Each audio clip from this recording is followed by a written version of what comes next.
लड़ी थी, अकेले सिर्फ महिलाओं की मैं लड़ी थी। मेरे साथ ना कोई स्टार प्रचारक था, ना ही मेरे साथ मेरा कोई अपना खड़ा था जब मुझे ज़रूरत थी। ना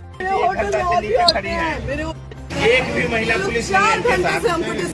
ताजा खबर दोस्तों निकल करके आ रही है पवन सिंह और ज्योति सिंह के बारे में। क्या लगता है आपको कि पवन सिंह ही हराया है ज्योति सिंह का इलेक्शन? दोस्तों अगर ऐसा लगता है तो आप कमेंट में जरूर बताइएगा। अगर इस चैनल पे नया है तो चैनल को सब्सक्राइब भी कर लीजिएगा। चलिए खबर की ओर बढ़ते हैं दोस्तों। खबर ये है दोस्तों कि ज्योति सिंह इंटरव्यू में बोलती है कि काराकाट के सारे लोग हमारे साथ खड़े हैं। तो दोस्तों सारे लोग साथ खड़े थे तो इलेक्शन हार क्यों गई दोस्तों? तो आपको क्या लगता है पवन सिंह ही हरा दिए? साथ में ज्योति सिंह बोलती है कि बहुत सारे लोग हमको हराने के पीछे पड़ गए हैं। तो दोस्तों आपको क्या लगता है कि पवन सिंह ही हरा दिए हैं? आपको लगता है या नहीं लगता है आप कमेंट में जरूर बताइए। लेकिन हमारे समझने से तो ऐसा लग रहा है कि पवन सिंह हराने के लिए ही सोच रहे थे, क्योंकि अगर पवन सिंह हराने के लिए नहीं सोचते तो बीजेपी में नहीं जाते, क्योंकि ज्योति सिंह निर्दलीय उठी थी और पवन सिंह बीजेपी का प्रचार प्रसार कर रहे थे, तो दोनों अगेंस्ट पार्टी में थे। तो दोस्तों हमें तो लगता है कि पवन सिंह हराने के प्रयास कर रहे थे ज्योति सिंह को।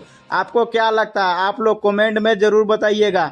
और साथ ही नया चैनल में आप लोग आए हैं तो चैनल को भी सब्सक्राइब जरूर कर लीजिएगा। साथ ही ज्योति सिंह बोल रही है कि हम काराकाट के सारे लोग के साथ में है, अगला चुनाव में भी भाग लेंगे। अब पता नहीं पवन सिंह साथ देंगे ज्योति सिंह को कि नहीं देंगे, लेकिन आपको क्या लगता है कि साथ देंगे? कमेंट में जरूर बताइएगा। और आपको क्या लगता है कि अपना पार्टी से चुनाव लड़वाएंगे या निर्दलीय फिर से ज्योति सिंह उठने वाली है? आप लोग जरूर कमेंट में बताइएगा। हमें तो लगता है कि अगर ज्योति सिंह को पवन सिंह सपोर्ट करते तो ज्योति सिंह जरूर जीत जाती, लेकिन ऐसा नहीं हुआ। पवन सिंह सपोर्ट नहीं किए ज्योति सिंह को, इसलिए ज्योति सिंह हार गए। तो क्या आपको लगता है कि पवन सिंह सपोर्ट नहीं किए? आप लोग कमेंट में जरूर बताइएगा। और साथ में ये भी बताइएगा कि पवन सिंह हराने का प्रयास किए हैं या नहीं किए हैं, ये भी बताइएगा।